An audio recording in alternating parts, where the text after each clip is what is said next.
تمام تعریفیں اللہ تعالیٰ جل مجدہ الکریم کے لیے، درود و سلام نبی کرم نور مجسم شفیع معظم احمد مجتبیٰ جناب حضرت محمد مصطفیٰ صلی اللہ تعالیٰ علیہ وسلم کی ذات والا صفات کے لیے حمد و صلوات کے بعد،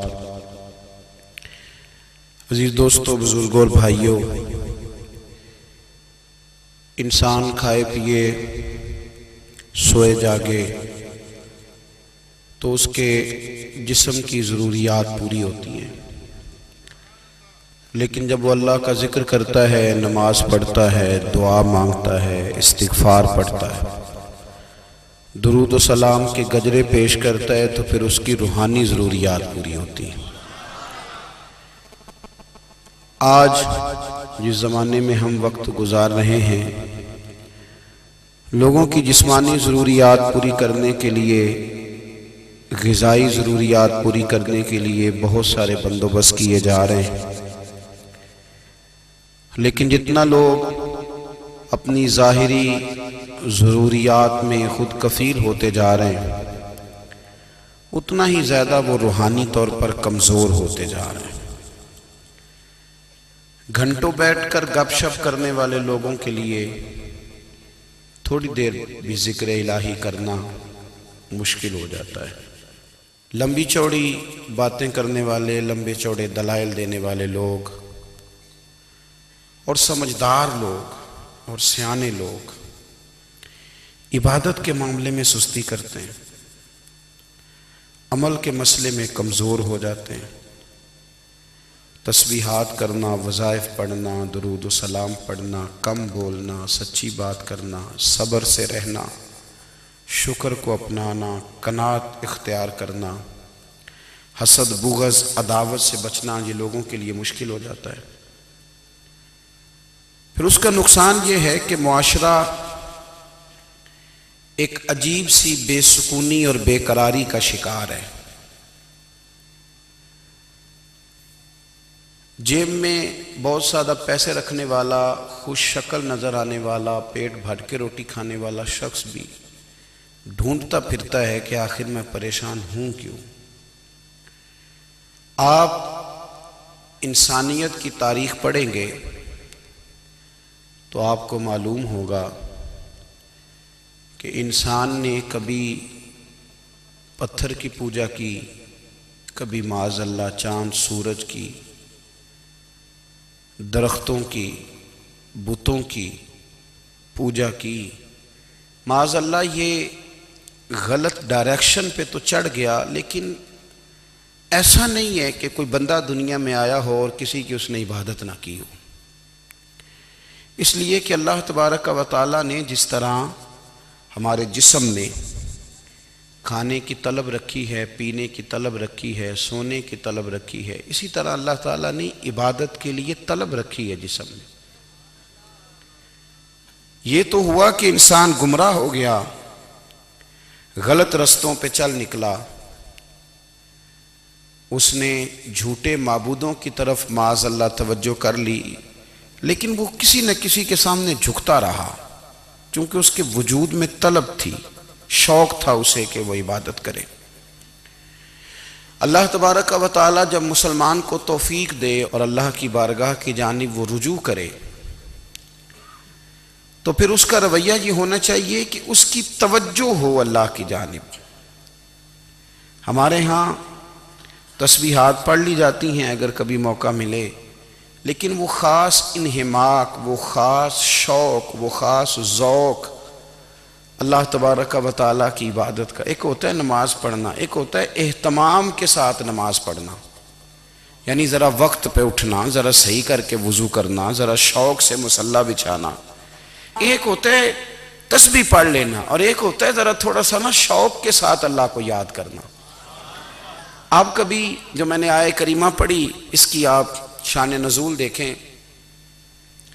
نبی کریم صلی اللہ تعالیٰ علیہ وسلم کے نا کچھ صحابہ اللہ کی محبت کے شوق میں حضور کی بارگاہ میں حاضر ہوئے، اور انہوں نے آ کے عرض پتہ کیا کیا؟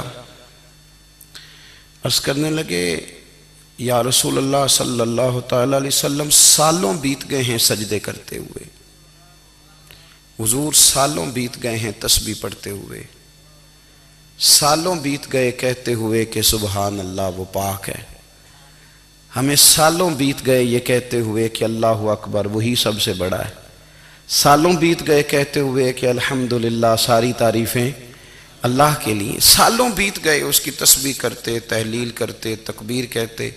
حضور اب نہ ہمارا اپنے رب سے ملنے کو جی چاہتا ہے، کبھی اے حقیقت منتظر نظر آ نہ لباس مجاز میں، لاکھوں سجدے تڑپ رہے ہیں میری جبین نیاز میں۔ اور اقبال کہنے لگے کہ تیرے عشق کی انتہا چاہتا ہوں، تو میری سادگی دیکھ کیا چاہتا ہوں، میرا ذرا سا تو دل ہے مگر شوخ اتنا، میں وہی لن ترانی سنا چاہتا ہوں۔ میرا بھی دل کرتا ہے کہ اللہ میں تجھے کہوں میں تجھے دیکھنا چاہتا ہوں، جس طرح حضرت موسیٰ کلیم علیہ السلام نے کہا تھا، اور تو مجھے کہے کہ لن ترانی تو نہیں دیکھ سکتا، ذرا سا تو دل ہے مگر شوخ اتنا، میں بھی وہی لن ترانی سنا چاہتا ہوں۔ پھر کہنے لگے بھری بزم میں راز کی بات کہہ دی، بڑا بے ادب ہوں سزا چاہتا ہوں۔ دیکھو سب لوگوں کے بیچ ہی میں نے یہ کہہ دیا۔ میرے عزیز صحابہ نا شوق میں، کتنے سارے لوگ ہیں آپ، کتنی ماشاءاللہ بڑی تعداد میں آپ آئیں، ہم بھی کبھی اس شوق میں گئے ہیں کہ ہمارے رب کو دیکھنے کو دل چاہتا ہے، ہمارا جی چاہے وہ کبھی ہمیں ملے، ہم کبھی اس کی زیارت کریں، اس کی بارگاہ کرم میں ہم حاضر ہوں۔ صحابہ نے عرض کیا یا رسول اللہ صلی اللہ تعالی علیہ وسلم ہمارا رب کہاں ہے؟ ہمارا نا اپنے رب کو دیکھنے کو جی چاہتا ہے۔ جب صحابہ نے یہ عرض کیا تو اللہ نے قرآن مجید نازل کیا، فرمایا وَإِذَا سَأَلَكَ عِبَادِي عَنِّي فَإِنِّي قَرِيبٌ، محبوب جب میرے بندے آپ کی بارگاہ میں آ کے میرے بارے میں پوچھیں نا تو ان سے کہہ دینا میں ان کے قریب ہی ہوں، قریب ہی ہوں۔ دلیل کیا ہے؟ بھائی اذا دان، یہ جب بھی مجھ سے دعا مانگیں گے میں ان کی دعاؤں کو قبول فرماؤں گا، میں ان کے قریب ہوں، میں ان کے قریب ہوں۔ یہ جب بھی دعا مانگیں گے نا میں قبول کروں گا، میں ان کے قریب ہوں۔ اللہ تبارک و تعالیٰ کے بندے اللہ سے محبت کرتے، رب کی بارگاہ میں جھکتے، اس کو اپنے دکھ سناتے، اس کے پیارے محبوب صلی اللہ تعالیٰ علیہ وسلم کا وسیلہ لے کے اس کے حضور حاضر ہو جاتے، پیشانیاں سجدوں سے روشن ہوتی۔ ہم نا ہر چیز کے لیے وقت نکالتے ہیں، ہر چیز کے لیے، لیکن عبادت کے لیے وقت نہیں نکالتے۔ ہر شے آباد ہے، ہر شے، ہماری فیس بک بھی آباد ہے، واٹس ایپ بھی آباد ہے، ہمارے ٹویٹر بھی آباد ہیں، ہماری ہر چیز آباد ہے۔ سب سے کم آباد ہمارا مصلی رہ گیا ہے، سب سے کم۔ وہ لوگ اب ڈھونڈنے سے ملتے ہیں جن کی بغل میں مصلی ہوتا تھا۔ میرے بھائی آپ کتنا کو دنیا کے پیچھے بھاگو گے تھکا دے گی، کتنا دولت کے پیچھے بھاگو گے تھکا دے گی۔ آپ جب اپنی زندگی میں جمع تفریق کرو گے نا تو مرتے وقت احساس ہوگا کہ سارا کچھ تو لوگوں کے لیے کیا، اپنے لیے تو کر ہی کچھ نہیں سکے۔ اور ہم عبادت کے معاملے میں بہانے بازی بھی کرتے ہیں، ہم کہتے ہیں اوہو رزق کمانا بھی تو عبادت ہی ہے نا، تو میں حلال روزی کے لیے جا رہا ہوں، یہ بھی تو عبادت ہے نا۔ میری طرح کے لوگ کہہ دیتے ہیں کہ میں سویرے اٹھ کے مدرسے میں کچھ اسباق دیکھتا ہوں تو یہ بھی تو عبادت ہے، میں بیان کرنے کے لیے مطالعہ کرتا ہوں تو یہ بھی تو عبادت ہے نا، اتنے لمبے سفر کر کے ملک میں دنیا میں گھومتا ہوں تو یہ بھی تو میں عبادت ہی کر رہا ہوں۔ اب اسپیشل نفلوں کے لیے وقت کس طرح نکلے، اسپیشل کر کے تسبیح میں کیسے چلاؤں، میں سارا کچھ ہم بہانے بنا لیتے ہیں نا۔ میرا سوال یہ ہے کہ یہ ساری باتیں صحابہ کو، نبی کریم کو، دیگر لوگوں کو بھی تو پتہ تھی نا، لیکن آپ غور تو کریں 23 سال حضور کو وقت ملا، مختصر وقت ظاہراً تبلیغ کرنے کے لیے، پوری دنیا میں دین بھی پھیلانا ہے۔ گھر میں 11 ازواج ہے، 4 بیٹیاں ہیں، ان کی اولادیں، سارے کام کاج بھی دیکھنے، لیکن سیدہ طیبہ طاہرہ حضرت عائشہ صدیقہ رضی اللہ تعالیٰ عنہ فرماتی ہیں سارا دن تبلیغ کرتے، ہر غلام کے دکھ سنتے، گھر میں آتے تو اپنے گھر والوں کا خیال کرتے، کام میں ہمارا ہاتھ بٹاتے۔ قربان جاؤں، کہتی ہیں زمانہ سارا سو جاتا لیکن آمنہ کے لال مصلی بچھا لیتے۔ دنیا سو گئی ساری، سب سو گئے، جو خدام تھے، وہ جو غلام تھے، وہ سو گئے۔ صحیح مسلم میں لفظ ملیں گے، سیدہ پاک فرماتی ہیں او میرے نبی کے غلاموں، میں نے یہ رنگ بھی دیکھا ہے کہ حضور نے اتنا کھڑے رہے، اتنا قیام کیا، اتنا قیام کیا کہ مقدس پیروں میں ورم آ گئے، سوج گئے پیر، اتنے بڑے۔ دل پہ ہاتھ رکھ کے نہیں بتا سکتا کہ میرے کبھی نماز میں پیر سوج گئے ہوں، کوئی نہیں بتا سکتا۔ بچوں کی روٹی کماتے تھک گئے بات الگ ہے، ہم سیر کرنے گئے تو تھک گئے بات الگ ہے، لیکن عبادت میں یہ بھی تو مسلم شریف ہے نا، یہ بھی تو دین ہے نا، یہ بھی تو حضور کی سنت ہے، یہ بھی تو وہ چیز ہے جو کریم کی آنکھوں کی ٹھنڈک ہے۔ سیدہ فرماتی ہیں پیروں میں ورم آ گئے، اور ساری رات ہی حضور نے نماز پڑھی اور ایک ہی آیت بار بار دہرائی۔ مسجد نبوی میں بلال حبشی نے فجر کی اذان دے دی اور حضور ابھی مصلی پہ تھے، کریم فارغ ہوئے۔ میں نے عرض کی یا رسول اللہ صلی اللہ علیہ وسلم، آپ کے تو صدقے اللہ اگلے پچھلوں کے گناہ معاف کرے گا، تو آپ اتنی آہوزاری کیوں فرماتے ہیں؟ آپ تو شفیع ہیں، آپ تو انبیاء کے امام ہیں۔ تو حضور نے فرمایا عائشہ تم نے گنوایا ہے نا میرے اللہ کی مجھ پر کتنی رحمت ہے، افلا اکون عبدا شکورا، فرمایا اگر اس نے اتنی نعمتیں دی ہیں تو کیا میں اس کا شکر گزار بندہ نہ بنوں؟ میں شکر گزار بندہ نہ بنوں اس کا؟ پھر اگر اتنی نعمتیں اس نے دی ہیں، مجھے اتنا نوازا ہے، تو پھر میں اس کے سامنے سجدے نہ کروں؟ او میرے بھائی، بڑے قابل فخر لوگ ہیں ہم کہ ہم نبی پاک کے غلام ہیں، ہم قابل فخر ہیں کہ نبی کریم کے غلام ہیں۔ کیا کبھی اس غلامی کے شکرانے میں بھی دو نفل پڑھے کہ یا اللہ تیرا شکر ہے تو نے ہمیں حضور کا غلام بنایا ہے؟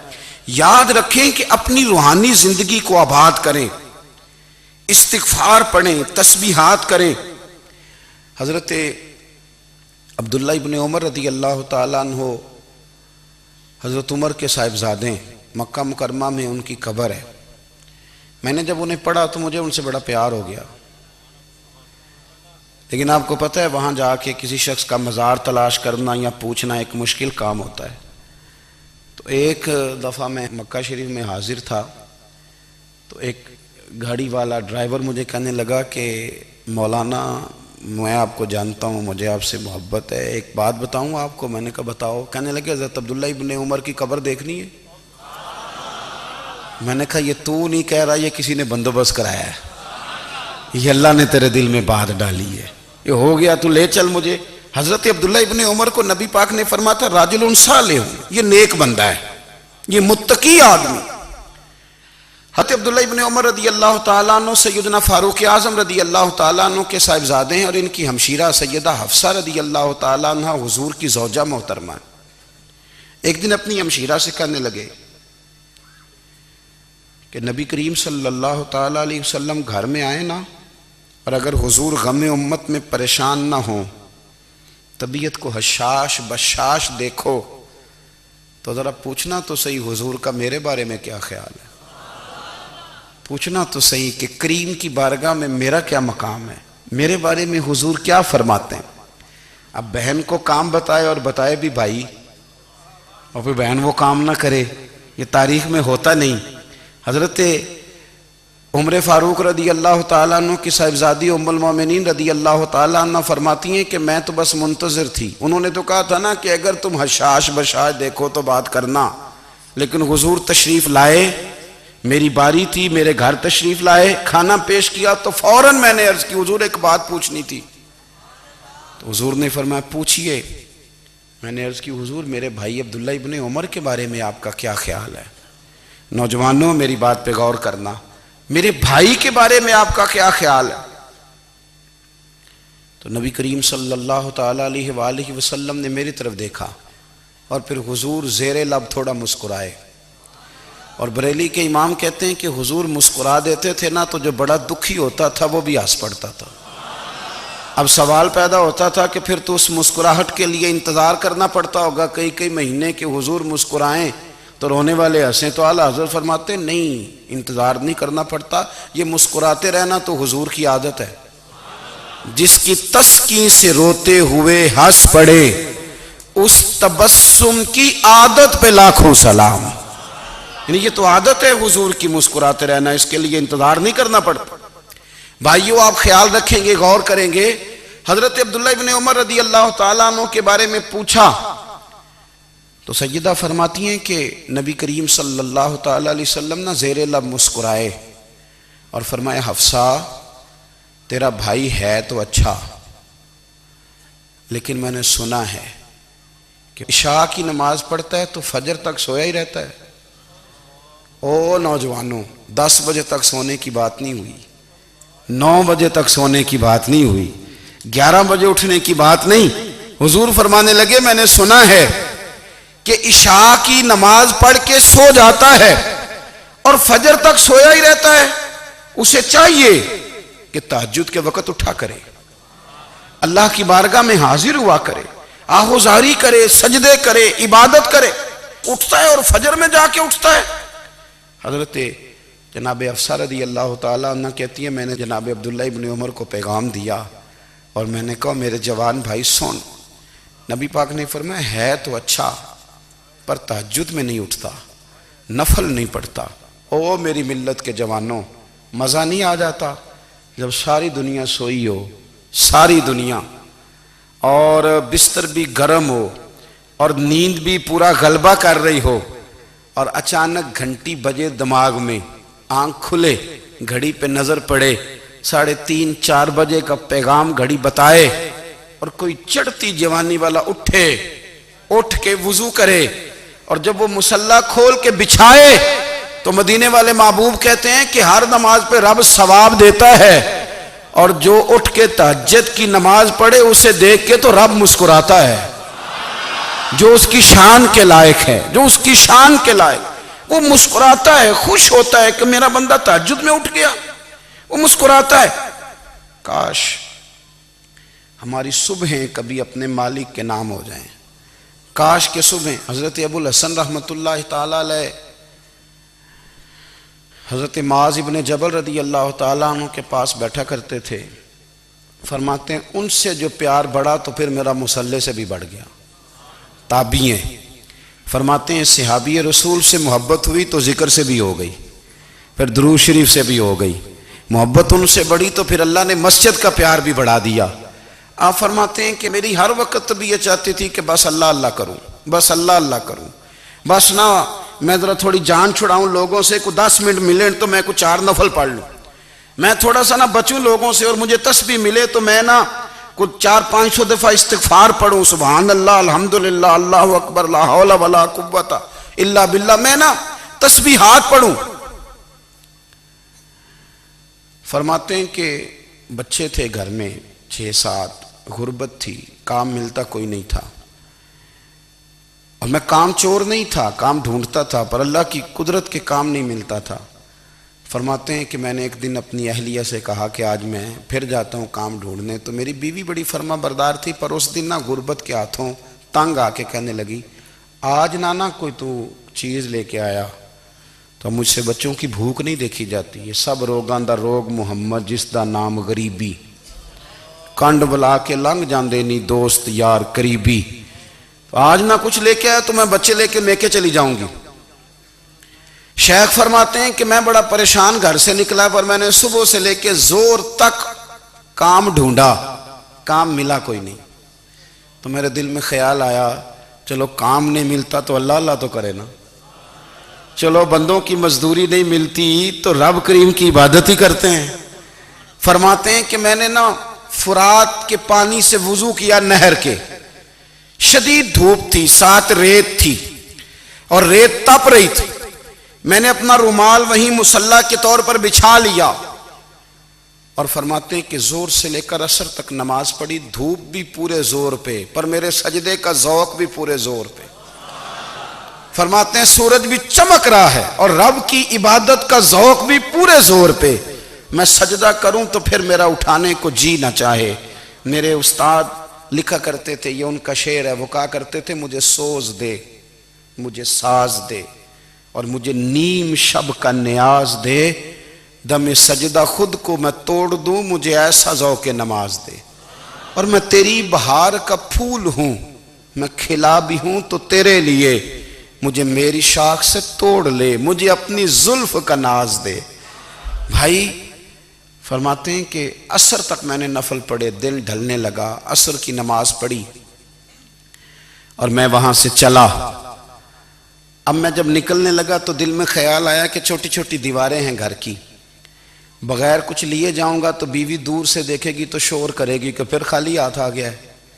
کہتے میں نے اپنی اسی رومال میں جس پہ میں نے نماز پڑھی تھی نا، رومال میں کی آخی دے پنجابی جو صافہ کہتے ہیں، اسی میں نا میں نے کچھ ریت بھر لی کہ وہ دور سے دیکھے گی تو سمجھے گی کچھ لے کے آیا ہے، چلو جا کے اسے بتا دوں گا کہ آج پھر مزدوری نہیں ملی۔ کہتے ہیں وہ ریت لے کر جب میں گھر میں گیا تو پہلے بیوی دروازے پہ کھڑی ہوتی تھی، پوچھتی تھی خالی ہاتھ آ گئے ہو؟ آج میں نے دیکھا تو ہے ہی کوئی نہیں۔ فرماتے ہیں میں اندر داخل ہوا، سلام لیے، کونے میں نے وہ رومال رکھ دیا اور میں نے آواز دی کہ بھلی مانس کہاں ہو؟ تو وہ کہنے لگی آپ منہ ہاتھ دھو لیں، میں روٹی لے کے آئی۔ میں نے کہا روٹی کہاں سے آ گئی؟ یہاں تو کئی دنوں کے فاقے ہیں، تو کئی دنوں کی غربت ہے، یہاں تو اس گھر میں تو فقیری ہے۔ فرماتے ہیں کہ وہ روٹی لے کے آئی اور اس وقت کی جو موجودہ نعمتیں تھیں، سمجھ لیں سلاد، اچار، ہر چیز ساتھ لائی۔ میں نے کہا کہ بچے کہاں گئے؟ کہنے لگی وہ کھانا کھا کے کھیلنے گئے، آپ کھانا کھا لیں آ جاتے۔ کھانا اس نے چن دیا۔ میں نے حیرت انگیز لہجے میں ساری نعمتیں اپنے دسترخوان پہ دیکھ کر کے بیوی سے پوچھا یہ کہاں سے آیا کھانا؟ بچوں کو تو نے کہاں سے کھانا کھلایا؟ یہ سارا کچھ کیسا ہے؟ تو کہنے لگی پتہ نہیں آج آپ کس کریم کی مزدوری کرنے چلے گئے تھے، پتہ نہیں کس کریم کی، میرے گھر میں تو اتنی نعمتیں آئی ہیں کہ مجھ سے سنبھالی نہیں جا رہی، اتنا اناج ہے، اتنا گندم ہے، کس کریم کے دروازے آج چلے گئے تھے؟ یہ کہتے کہتے وہ اٹھی اور اٹھ کر کے کہنے لگی پہلے بڑا کچھ آیا تھا، اب کیا لے آئے ہو؟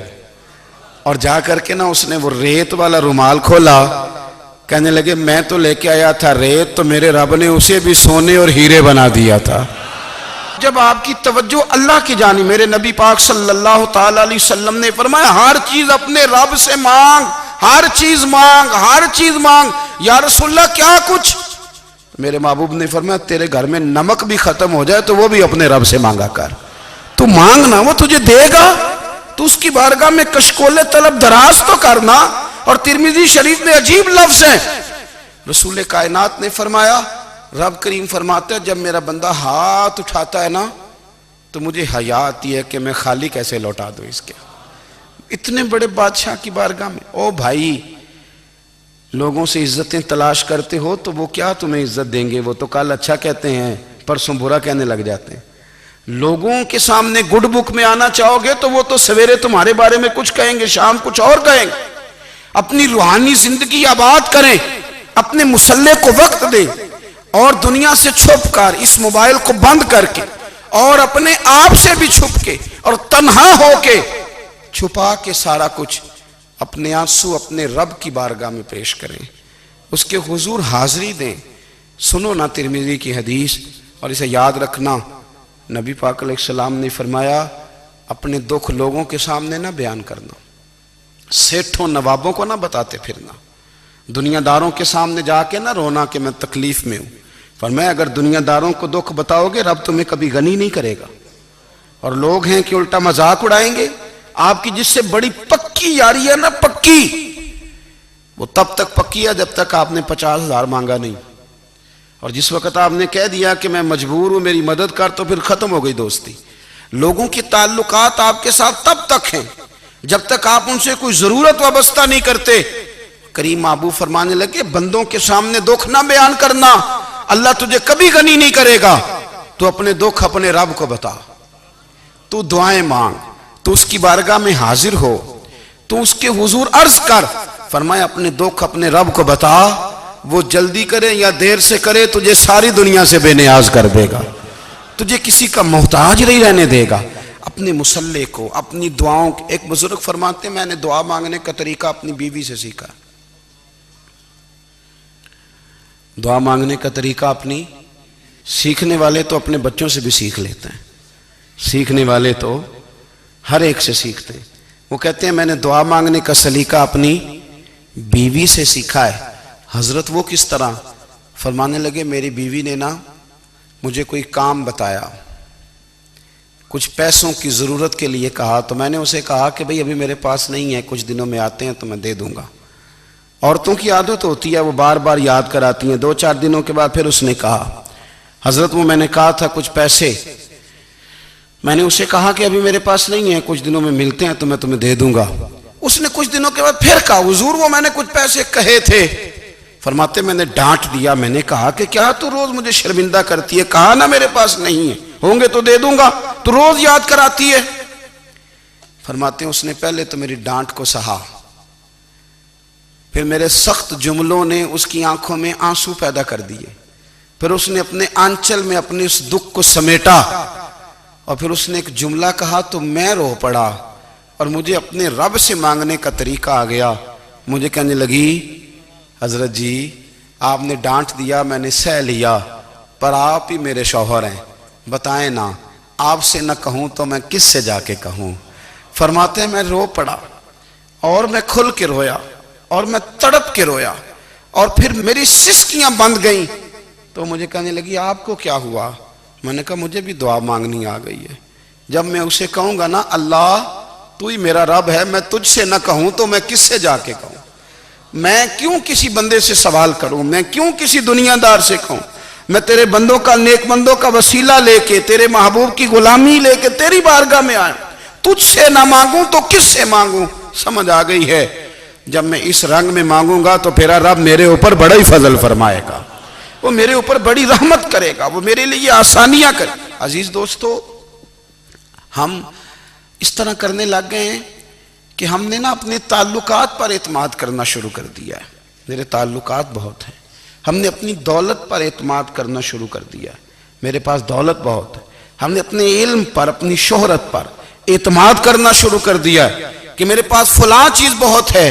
یاد رکھنا جب بے نیاز اپنی صفت بے نیازی دکھاتا ہے تو بڑی بڑی دولتوں والے مجبور نظر آتے ہیں. بھائیو جب انسان کا رشتہ اپنے مالک کے ساتھ ہوتا ہے پھر تو غم بھی کچھ نہیں کہتے، پریشانیاں بھی کچھ نہیں کہتی، پھر تو زندگی صبر والی، پھر تو زندگی توکل والی، پھر تو زندگی بھروسے والی.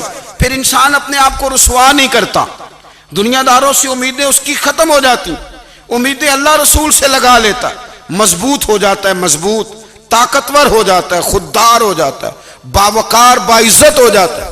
حضرت بہلول دانا رحمت اللہ علیہ بیٹھے تھے تو ہارون رشید حج کر کے آ رہا تھا، تو رستے میں حضرت شیخ سے ملاقات ہو گئی تو السلام علیکم کے بعد کہنے لگا حضور کوئی حکم ہو تو بتائیے گا.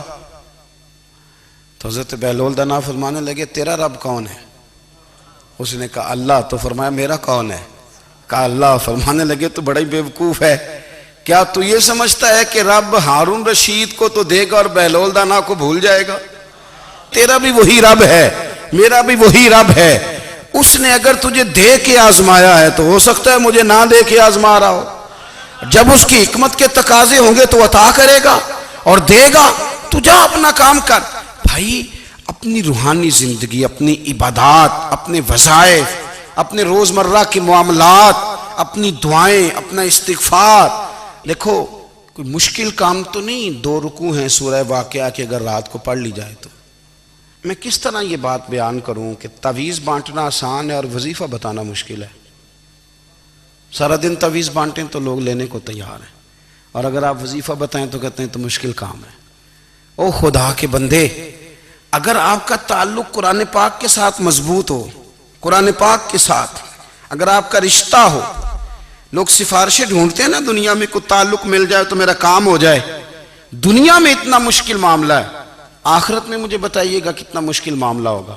میرے نبی پاک صلی اللہ تعالی علیہ وسلم نے فرمایا جو لوگ سورہ ملک پڑھا کرتے تھے نا، سورہ ملک، یہ سورت ملک قیامت میں ان کی سفارش کرے گی اور اس طرح کرے گی کہ کہے گی اے اللہ یا اس بندے کو جنت میں داخل کر دے یا مجھے قرآن پاک سے علیحدہ کر دے. تو رب فرمائے گا جا اس کا دامن تھام کے اسے جنت تک پہنچایا.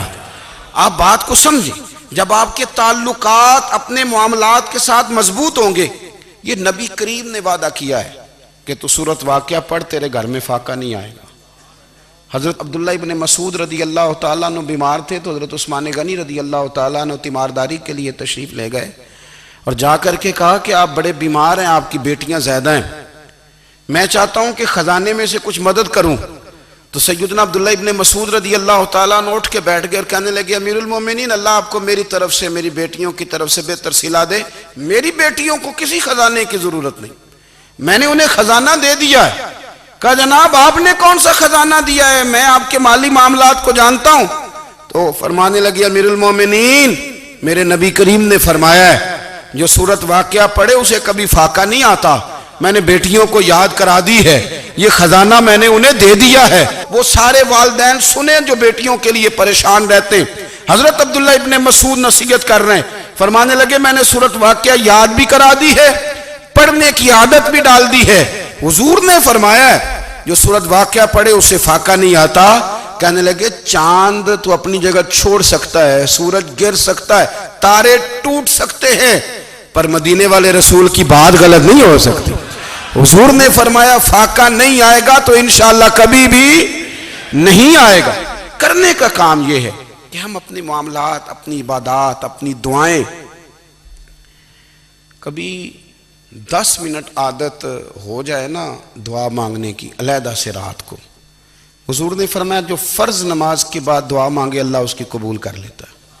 نبی پاک صلی اللہ تعالیٰ علیہ وسلم نے فرمایا اللہ مسافر کی دعا قبول فرماتا ہے.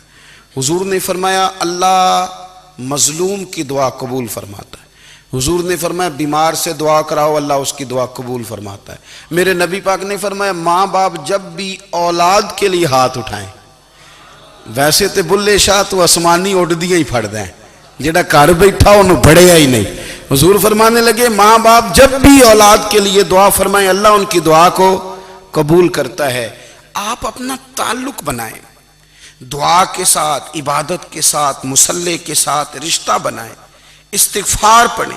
صلاح الدین ایوبی صلیبی جنگوں میں تھے.